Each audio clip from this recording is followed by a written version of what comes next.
Assalamualaikum, selamat datang dan salam kenal di channel Aspen Rizal. Di video kali ini saya akan menceritakan tentang sejarah Kerajaan Majapahit. Sebelum melanjutkan, silakan tekan tombol subscribe dan aktifkan tombol loncengnya. Kerajaan Majapahit adalah sebuah kerajaan yang berbasis di Jawa Timur, Indonesia yang pernah berdiri sekitar tahun 1293 hingga 1500 Kerajaan ini mencapai puncak kesuksesannya sebagai sebuah kerajaan besar yang menguasai wilayah yang luas di Nusantara pada masa pemerintahan Hayam Wuruk, yang memerintah dari 1350 ke 1389. Kerajaan Majapahit adalah kerajaan Hindu-Buddha terakhir yang memerintah Nusantara dan dianggap sebagai salah satu negara terbesar dalam sejarah Indonesia. Menurut negara Kertagama, kekuasaannya meluas ke Jawa, Sumatera, Semenanjung Malaya, Kalimantan, hingga Indonesia bagian timur Sumatera, Kalimantan, Sulawesi, Maluku, Sumbawa, Lombok, dan Timor, meskipun wilayahnya masih dalam sengketa. Bangsa Mongol mungkin paling dikenal sebagai salah satu penakluk terbesar dalam sejarah. Saat mereka memperluas perbatasan mereka, banyak kerajaan dihancurkan dan dinasti diganti. Mungkin yang kurang terkenal adalah ekspedisi Mongol di bawah dinasti Kubilai Khan Yuan Tiongkok ke Jawa.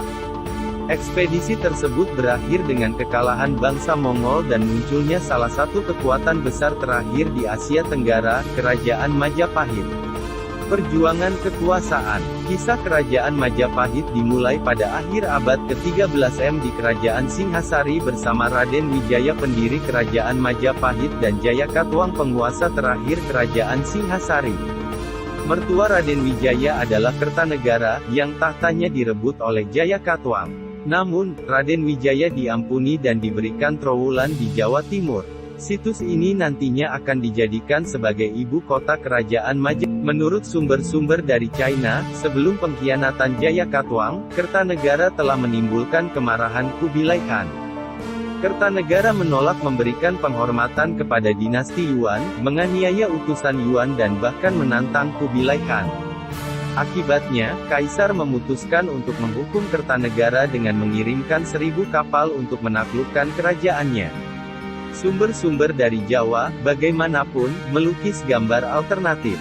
Malah menggambarkan Kertanegara karena menolak memberi penghormatan kepada orang-orang Mongol, raja tersebut dikatakan telah menjadi orang bawahan yang ramah.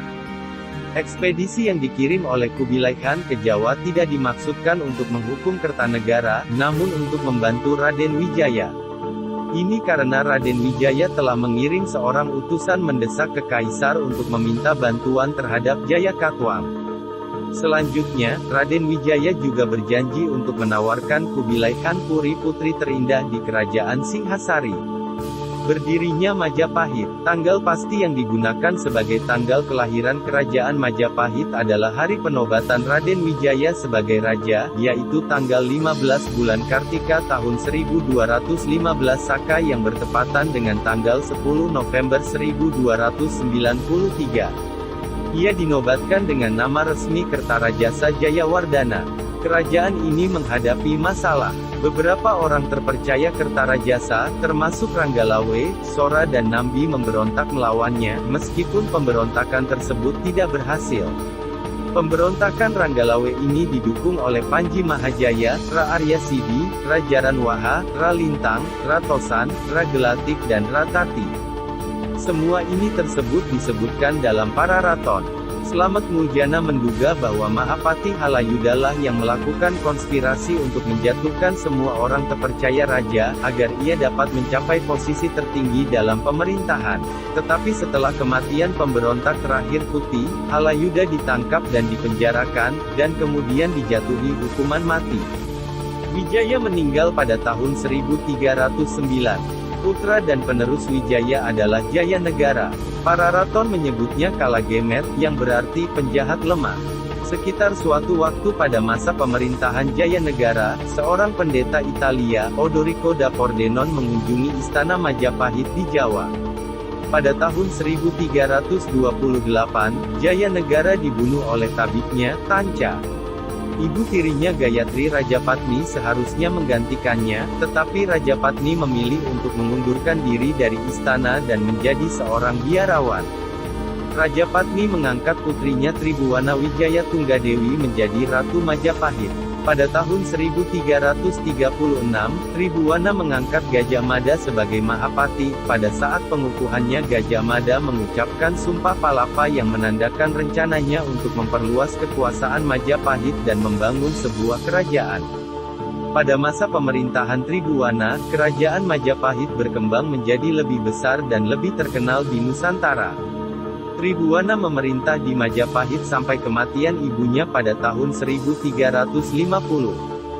Ia digantikan oleh putranya, Hayam Wuruk, Raja-Raja Majapahit. Para penguasa Majapahit adalah penerus keluarga kerajaan Singhasari yang dipelopori oleh Sri Rangga Rajasa, pendiri dinasti Rajasa pada akhir abad ke-13.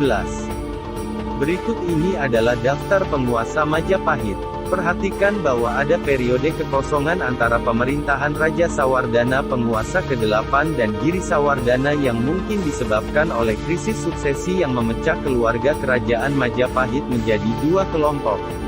Aparat birokrasi. Raja dibantu oleh sejumlah pejabat birokrasi dalam menjalankan pemerintah, dengan putra raja dan kerabat dekat memiliki posisi tinggi. Perintah raja biasanya diturunkan kepada pejabat di bawahnya, antara lain, Rakrian Mahamantri Katrini, biasanya dipegang oleh putra raja.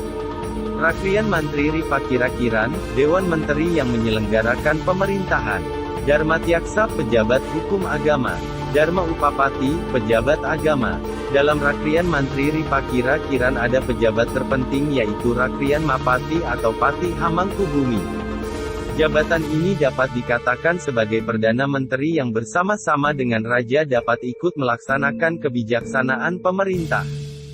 Selain itu, ada semacam Dewan Permusyawaratan Kerajaan yang anggotanya adalah kerabat Raja, yang disebut Batara Saptaprabu. Keberhasilan dan kekuatan pemerintahan Majapahit. Karena posisinya yang strategis di jalur perdagangan rempah-rempah, kerajaan Majapahit menjadi sangat kaya dengan mengenakan bea pajak atas barang-barang yang dikirim melalui wilayah kekuasaannya. Namun, zaman keemasan kerajaan ini konon terjadi pada masa pemerintahan Hayam Wuruk, penguasa keempat kesultanan tersebut.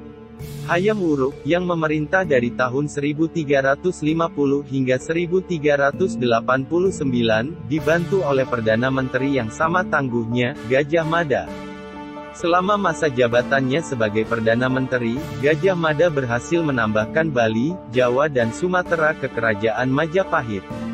Meskipun Gajah Mada meninggal sekitar tahun 1364, ekspansi kerajaan terus berlanjut. Pada tahun 1365, seluruh kepulauan Melayu, kecuali Sriwijaya dan dua koloninya, ditaklukkan oleh pemerintah Majapahit. Pada tahun 1377, Palembang, ibu kota Sriwijaya, jatuh ke tangan tentara Hayam Wuruk. Kerajaan Singapura, cabang dari Sriwijaya, juga kemudian ditakluk. Meskipun demikian, saingan ini tidak hancur total dan keturunannya kemudian kembali menimbulkan masalah ke Majapahit. Melemah dan jatuhnya kerajaan Majapahit. Kerajaan Majapahit mulai melemah sesaat setelah kematian Hayam Wuruk. Pada awal abad ke-15 Masehi, sebuah pecahnya perang suksesi yang berlangsung selama 4 tahun. Pada saat yang sama, agama Islam menyebar di wilayah ini dan banyak kerajaan masuk ke dalam iman ini.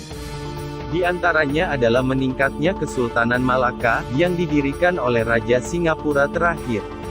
Kerajaan ini tidak dapat bersaing dengan negara-negara tetangganya yang telah memeluk Islam, dan terus terpecah, akhirnya runtuh di tahun 1478 atau awal abad ke-16 Masehi.